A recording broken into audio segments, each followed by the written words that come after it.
Hallmark কোম্পানির কথা মনে আছে? হলমার্কের টাকার খনি ছিল সোনালী ব্যাংক।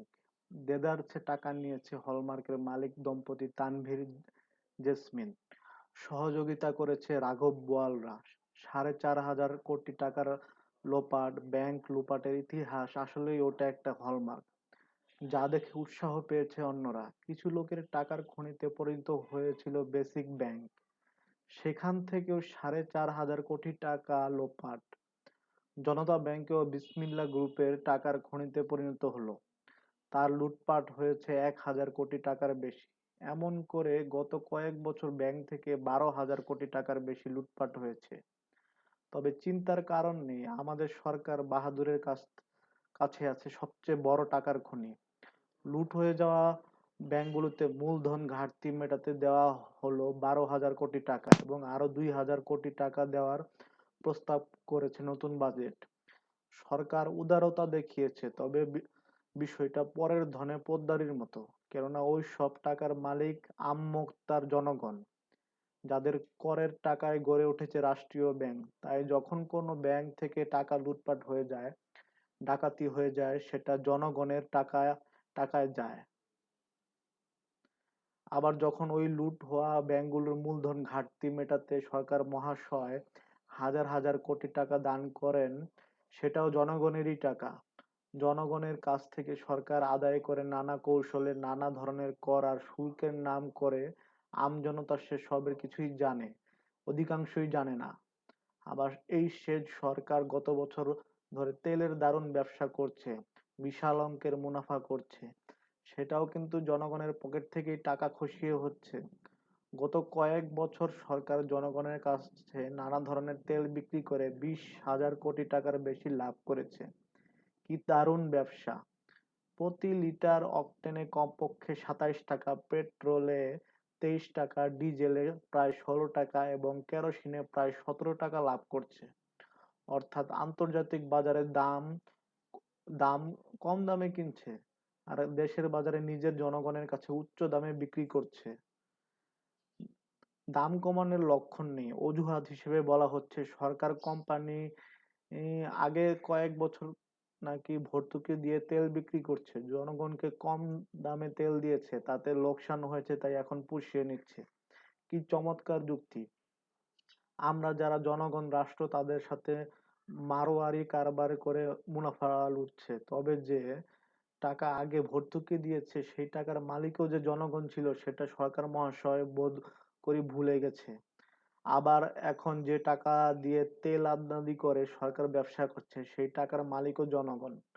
লুট হওয়া ব্যাংকের মূলধন ঘাটতি মেটাতে অনৈতিক ভর্তুকি দিতে সরকার দ্বিধা করছে না। শুধু তেলের দাম কমিয়ে জনগণকে একটু স্বস্তি দিতে সরকারের বুকে সেল বিঁধেছে। জনগণেরও যেন সাত চোরে রা নেই, চড়া দামে তেল কিনেই যাচ্ছে, পকেটে নিশ্চয়ই টাকার খনি আছে।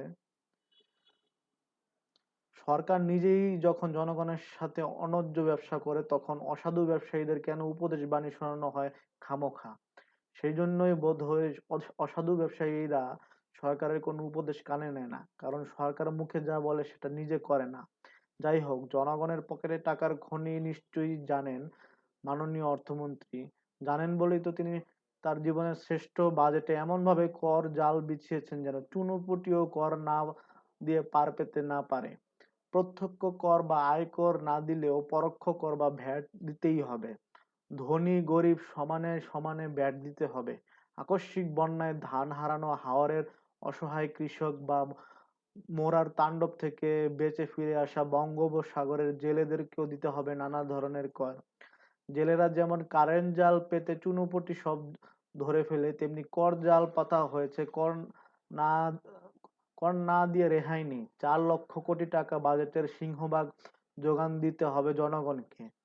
নিম্নবিত্ত মধ্যবিত্ত জনগণের উপরেই অর্থমন্ত্রীর বেশি ভরসা।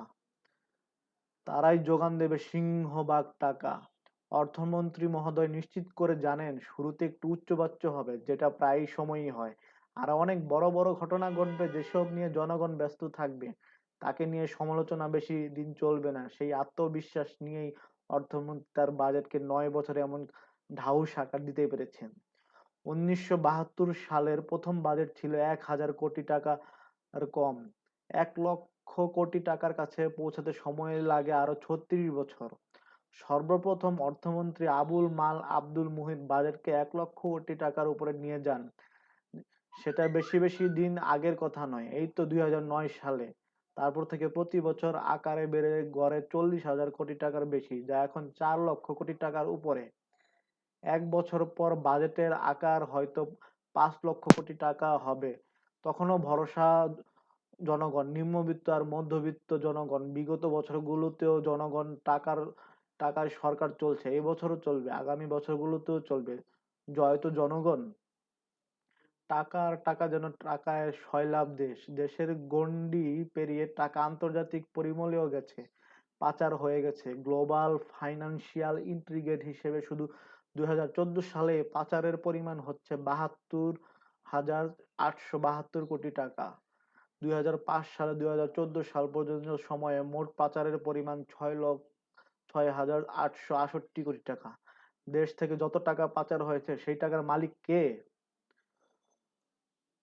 অর্থমন্ত্রীর সমালোচনা হচ্ছে কারণ তিনি ওই টাকা দেশে ফিরিয়ে আনার ব্যাপারে তার বাজেট বক্তব্যে কিছু বলেননি। বলবেনই বা বা কেন? বাজেট ঘাটতি দূর করতে অর্থমন্ত্রীর ওইসব পাচার হয়ে যাওয়া টাকার দরকার নেই। পাচার হওয়া টাকার পিছু পিছু ঘোরার দরকার নেই তার। তার আছে নিম্নবিত্ত আর মধ্যবিত্ত জনগণ। তারাই সব টাকার যোগান দেবে। আর অর্থমন্ত্রীর আর্থিক নীতি খুব স্পষ্ট। বেশি বেশি আয় করো, বেশি বেশি ব্যয় করো। বেশি আয় আর বেশি ব্যয় করে তিনি নতুন বাজেটে বাস্তবায়ন করবেন। জনগণের উচিত বাজেটের সাথে তাল মিলিয়ে চলা। তাদের আর্থিক নীতি হওয়া উচিত বেশি বেশি আয় করো, বেশি বেশি ব্যয় করো, সংসারে টাকা সচল রাখো। অর্থমন্ত্রী আসলেই পণ্ডিত মানুষ। কেননা বেশি বেশি ব্যয় করলে অর্থমন্ত্রীরই লাভ। তার সরকার আয়কর পাবে, ভ্যাট পাবে, আর কত ধরনের শুল্ক পাবে। বেশি বেশি আয় করার জন্য কি করবেন? সংসারে সবাইকে আয় উপার্জন করতে হবে, সীমিত নয়, বেশি বেশি আয় করতে হবে। কিন্তু ন্যায় পথে শুধু চাকরি বাকরি করে কি পোষাবে?